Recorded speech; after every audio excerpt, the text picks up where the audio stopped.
I had always known my brother David wasn't capable of celebrating anyone else's success. Since we were kids, he had been the golden boy, charming, witty, with that easy smile that instantly won people over. If he wanted a new toy, he got it. If I earned praise from a teacher or won a competition, he always found a way to mock me until I felt small. Over the years, I learned to stay silent. Silence became my shield.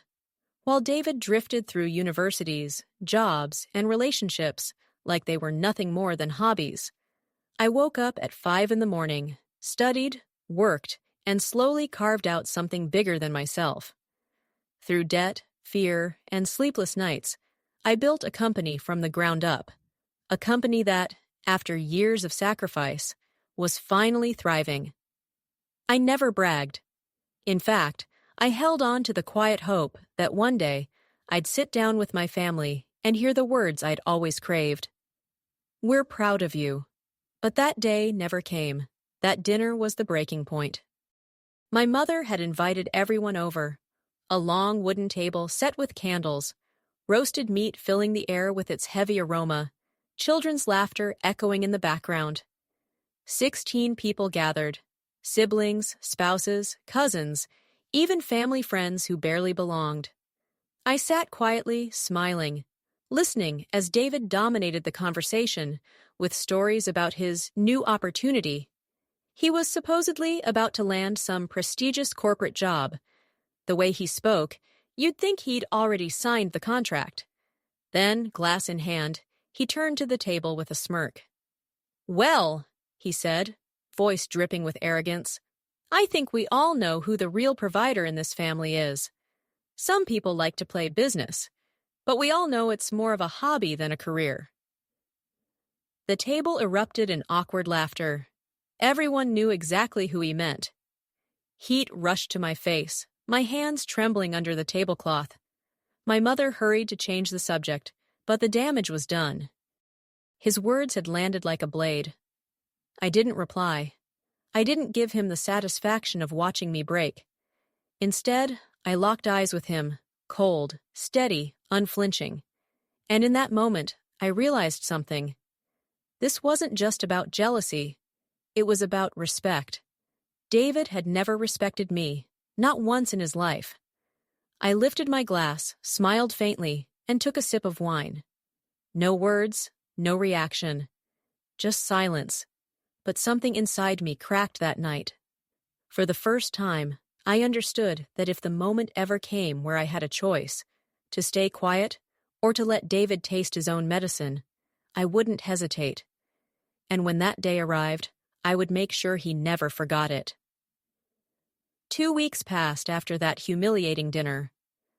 I buried myself in work, trying to forget David's smirk and the way the entire table had laughed along with him. But no matter how hard I tried, his words kept echoing in my mind. Some people like to play business. Play business? The business I had built had paid for my parents' mortgage when they were drowning in debt. It had funded my younger sister's college tuition when scholarships fell through. It had even covered David's rent for 6 months when he lost his last job. But of course, none of that mattered. To him, I was just a pretender. Then the phone rang. It was my friend and former mentor, Mr. Hayes, a respected CEO in the tech world. He rarely called unless it was important. "Anna," he said warmly, "I wanted to give you a heads up. We're finalizing a leadership hire, and I thought you'd want to know. It's your brother, David. He made it through the final round. Looks like he'll be managing one of our new divisions." I froze. My heart sank. David? My brother? The one who had ridiculed me in front of everyone? Congratulations to him, I forced myself to say, keeping my voice calm. But Mr. Hayes hesitated. "Here's the thing. You know I value your judgment. You've worked with us. You've built your company with integrity. Before we sign the papers, I wanted to ask, what do you think of him? Is he the real deal?" For a moment, the silence in my living room was deafening. What do I think of him? Images flashed in my mind. David laughing at me across the dinner table, calling me toxic behind my back, leeching off my success while pretending I was nothing. I could have stayed silent again. That was always the easier path. But something in me shifted. This was the moment I had been waiting for, the chance to finally break the cycle. So I took a deep breath and spoke. I held the phone so tightly my knuckles turned white. For years I had swallowed the insults, the jokes, the subtle reminders from my family that no matter what I built, I would never quite belong. I thought keeping the peace meant keeping my dignity. But in that moment, I realized silence had only made me invisible. Mr. Hayes's voice brought me back. "Anna, still there?" "Yes," I whispered, steadying myself. "I'm here." My instinct was to protect David, like always, to say he was talented or hardworking, even if it wasn't true. But then I thought of the years he had drained me financially, emotionally, and publicly humiliated me just weeks earlier. If I lied now, I'd be giving him yet another platform to stand on my shoulders. So I told the truth. "Mr. Hayes, if you trust me, I have to be honest. David isn't who you think he is. He's reckless with money, he treats people like tools, and he has a history of taking credit for work he didn't do. He's charming, I'll admit that, but I wouldn't stake your company's future on him." There was a long pause on the other end of the line. Finally, Mr. Hayes sighed. "That's disappointing to hear. We noticed some inconsistencies in his resume too, but I wanted your perspective. Thank you, Anna. You've saved us from a costly mistake." And just like that, it was over. I hung up the phone and sat in silence, my heart pounding. David had no idea how close he'd come to landing the biggest opportunity of his life, and he'd never know that I was the reason it slipped through his fingers. For once, I didn't feel guilty. I didn't feel small. I felt powerful. But deep down, I also knew this was only the beginning, because David wasn't the type to accept failure quietly. And when he found out who had closed the door on his dream job, the real war between us would begin. It only took 3 days. That's how long it was before my phone lit up with a barrage of messages from David. At first, they were smug. "Big news coming soon. Told you I'd make it." I didn't reply. I just watched. By that evening, the tone shifted. "Strange. Haven't heard back yet. Do you know anything?" The next morning, I woke up to something very different. Missed calls, voicemails laced with panic. "Anna, what did you say to them? Don't play dumb." "I know you've been talking to Hayes." His voice cracked with fury. "Do you have any idea what you've done?" I sat on my bed staring at the screen. He knew. Somehow, he knew. Later that day, my mother called. Her voice was tight, almost rehearsed. "Anna, your brother is very upset. He said you ruined his job opportunity. Tell me you didn't." For a moment, I felt like a child again, accused, cornered, expected to deny and apologize for something I didn't do. But this time was different. I took a breath. "I didn't ruin anything, Mom. I told the truth. If that ruined it for him, that's on him, not me." There was silence. Then the inevitable sigh. "You've always been so dramatic, Anna. So difficult." Click. She hung up. That night, David finally showed his hand. He posted a long rant on social media, thinly veiled but obvious to anyone who knew us. Some people are so bitter they'd rather drag family down than see them succeed. Imagine stabbing your own brother in the back. Toxic. The comments poured in. Old school friends, distant cousins, even acquaintances chimed in with sympathy for him. No one asked for my side. No one wanted it. But as I read each word, something inside me hardened. For the first time in my life, I didn't feel the need to explain. Let them believe his lies. Because the truth was far sharper than anything David could post online. And when I was ready, I would make sure everyone saw it. Over the next week, David's attacks became relentless.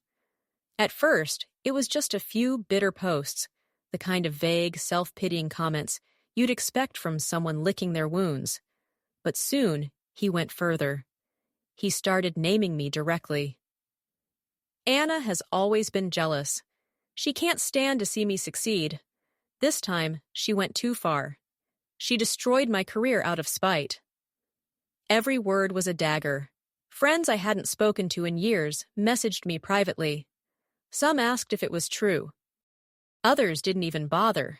They just unfriended me, silently taking his side. The hardest part? My own family stayed quiet. Not one of them defended me. Not one of them asked what really happened. To them, silence was easier than confrontation. I should have been crushed. And part of me was. But another part, the part that had endured years of being overshadowed, dismissed, called too much, was strangely calm. Because unlike David, I had something he didn't. The truth and proof. For years, I'd kept a quiet folder of documents, emails, screenshots, financial records, evidence of all the times David had twisted the truth for his own benefit and let me take the fall. I hadn't planned to use them, not really.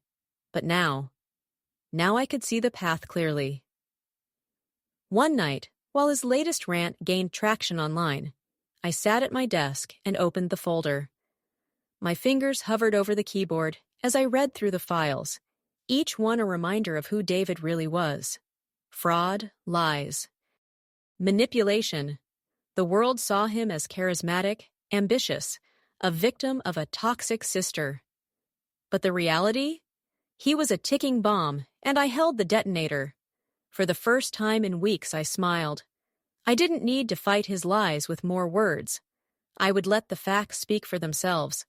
And when they did, the shiny image he had built would collapse in front of everyone who had blindly defended him. He wanted a war. I was about to give him one. If David had stopped after the first few posts, maybe things could have cooled down. Maybe people would have eventually moved on, distracted by the next family scandal in the endless scroll of social media. But David didn't know how to stop. The more attention he got, the more reckless he became. It was like watching a gambler on a winning streak, convinced the dice would always land in his favor. He posted every day, videos, stories, long captions dripping with self-righteous anger. He started telling his side of childhood stories, rewriting history so I was always the villain. Apparently, I sabotaged his science project in 8th grade. Apparently, I stole his college internship. Apparently, I had spent my entire life plotting to destroy him. And people believed it. Or maybe they just wanted to. After all, everyone loves a martyr. The more lies he told, the more followers he gained. He started going live, soaking up the sympathy of strangers. I watched one stream in disbelief as commenters flooded him with praise. "You're so strong." "She sounds awful." "Cut her off forever. You don't need toxic family." He smiled at the screen like he was a celebrity, like he'd finally found the stage he'd always been looking for. But in his hunger for attention, David got sloppy. He started bragging. "Honestly, I don't even need that job offer," he said one night on a live stream. "I've got other opportunities. I know people. I always land on my feet. Anna can't touch me." That was his mistake, his arrogance, because what he didn't know was that his future opportunities, the ones he was so sure about, were tied to the very people I had quietly stayed in contact with over the years. Executives, investors, former colleagues who trusted me far more than they ever trusted him. And now, watching him laugh into the camera, spinning stories for strangers, I realized something. David thought he had already won. He thought I was powerless, which made it the perfect moment to strike. I remember sitting at my desk that morning, staring at my laptop screen, my hands hovering over the keyboard. My heart was racing, but my mind had never been clearer. For weeks, I had been collecting everything. Screenshots of David's lies, receipts that disproved his stories, emails from colleagues who had witnessed his behavior firsthand. Quietly, I'd been assembling a puzzle that painted the real picture of who he was. And now, the world was about to see it. David had gone live again the night before, boasting about how he had escaped my influence, claiming he had built his success completely on his own. He even implied I had tried to sabotage his dream job, the one he had lost only because I had made a single phone call to the hiring manager who already knew the truth about him. That was it. I wasn't going to let him rewrite reality anymore. So I wrote a post. Calm. Detailed. Every line backed by proof. I explained how I had built my company from nothing, while David had repeatedly borrowed money, resources, and connections from me without ever giving credit. I included screenshots of his messages begging for introductions, his emails attaching his resume to contacts I had introduced him to, even the polite thank you replies he had written afterward. I attached copies of financial records showing the money I had loaned him, money he never repaid. And finally, I shared a private message he had sent me just months earlier, a message that said, "You know, I wouldn't even be where I am without you. You've done everything for me." The contrast between that message and his public attacks was undeniable. When I clicked post, my hands were trembling. For a few minutes, silence. And then, the flood. Comments exploded, some in shock, some in anger, others in betrayal, realizing they had been cheering for a story that wasn't true. David tried to respond at first.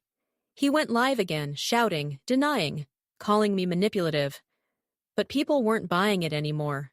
My receipts spoke louder than his words. For the first time, the spotlight he had stolen so easily began to burn him instead of glorify him. And as I watched the shift unfold in real time, I knew this was just the beginning of his downfall. The morning after my post went viral, I woke up to over 600 notifications on my phone. Friends, colleagues, even distant acquaintances had tagged me, messaged me, or simply reacted with wide-eyed emojis. My inbox was a storm. But David's world? It was burning. By noon, his shiny influencer facade had started to crumble. Companies he'd partnered with quietly pulled their sponsorships. I knew because I got the same automated emails, the ones that said, "Due to recent events, we are pausing collaboration." He had always been obsessed with his image. Every post carefully crafted, every live stream rehearsed. But now, for the first time, people weren't buying it. They weren't charmed. They were furious. I scrolled through the comments on his latest video. "Wait, didn't you say Anna did nothing for you? But here's proof you begged her for connections. Bro, you can't call your sister toxic and then admit in messages she built your career. This is embarrassing. Own up." The tide was turning. And then came the part that even I didn't expect. A journalist reached out to me. She wanted to write a feature, not about me, not even about David specifically, but about family betrayals in the age of social media. She asked if I would share my perspective, maybe even go on record. I hesitated. Part of me wanted to retreat, to let the storm consume him without adding fuel. But another part of me, the part that had been silenced, erased, and dismissed for years, whispered, "Tell the truth." Meanwhile, David doubled down. He posted a shaky, furious video where he claimed I had fabricated the screenshots. But the problem was, too many people had already confirmed my side. Former colleagues commented under my post, saying, "Yep, I was there when Anna helped him." Old friends chimed in with stories of David's entitlement. Every word he spoke only tightened the noose. And then came the final blow that week. The company that had been considering him for another six-figure opportunity released a statement. It was short, brutal, and public. "We have decided not to move forward with David due to discrepancies in his professional record." The same man who once mocked me for being quiet had just been silenced by his own lies. And deep down, I knew. This wasn't even the worst part yet. When David's sponsorships vanished, he told himself he could recover. "One bad week won't ruin me," he bragged online, forcing a smile that didn't reach his eyes. But I knew better. I'd seen that look before. The crack in his armor. The real collapse didn't happen in his bank account. It happened in his living room. By Friday, friends who once orbited him like planets around the sun stopped answering his calls. A few unfollowed him outright. Others stayed silent, unwilling to get caught in the storm. For the first time, his phone, once buzzing 247, was quiet. Then came the family fallout. Our younger cousin Lily posted on Facebook. For years, Anna was the only one supporting David behind the scenes. Funny how he pretends she doesn't exist until she speaks up. Mom saw it, Dad saw it, everyone did. And suddenly, those holiday dinners where David was treated like royalty didn't look so good anymore. Relatives started messaging me privately, whispering things they'd never dared to say. "Anna, we always knew David could be difficult. He used to brag about money that wasn't even his. I wish we'd stood up for you sooner." Meanwhile, David tried to spin the story. He claimed he was betrayed by jealous people, that this was all a conspiracy, but no one bought it anymore. His charm had turned sour. One night, I got a message from his ex-girlfriend, the one he'd treated terribly years ago. She wrote, "I know you don't owe me anything, but thank you. People finally see the real him." And that's when it hit me. This wasn't just about me. His downfall wasn't a single wound I'd inflicted. It was 1,000 cuts, years in the making, that he'd tried to cover with filters and fake smiles. I had only pulled the curtain back. The next time David went live, fewer than 30 people watched. 30 out of the tens of thousands who once worshipped him. His empire hadn't been stolen. It had evaporated. And as I watched, a strange mix of emotions washed over me. Sadness, relief, and something dangerously close to pity. Because I realized, the brother who once thought he was untouchable was finally alone. It happened on a rainy Thursday evening. I was making tea, the house quiet except for the soft hum of the kettle, when my phone buzzed. The caller ID made my stomach tighten. David. For a moment, I considered ignoring it. After everything, the lies, the public shaming, the years of being erased, why should I give him a single second of my time? But some part of me, maybe the younger sister, who once believed in him, pressed accept. His voice was different, smaller, stripped of the bravado and swagger he used to wear like armor. "Anna, please, just hear me out." I didn't say anything. The silence must have unnerved him, because he rushed on. "I messed up. I didn't mean for it to go this far. I thought if I called you toxic, people would side with me, but everything backfired. The brand pulled out. My friends vanished. Even Mom and Dad won't look at me the same." His voice cracked. "You've won. Are you happy now?" That question hit me harder than I expected. Happy? Did he think this was about winning? About revenge? I finally spoke. My voice was calm, but steady. "This was never about winning, David. This was about the truth. You pushed me into the shadows for years, and the second I stood up for myself, you tried to destroy me. All I did was stop protecting your lies." There was a pause. I could hear his breathing, shallow and uneven, like a man standing on the edge of something he never thought he'd face. "I don't know how to fix this," he whispered. And that was when I made my choice. I could have lashed out, told him he deserved every ounce of misery. I could have hung up, left him to drown in his own downfall. But instead, I said, "You fix it by learning who you are without tearing others down. Whether you do that or not, that's up to you. But I'm done carrying your weight." I ended the call. The rain kept falling outside, but for the first time in years, I felt lighter, free. David's empire was gone, but so was my silence. And in that moment, I realized the truth. Sometimes the most powerful revenge is finally choosing yourself.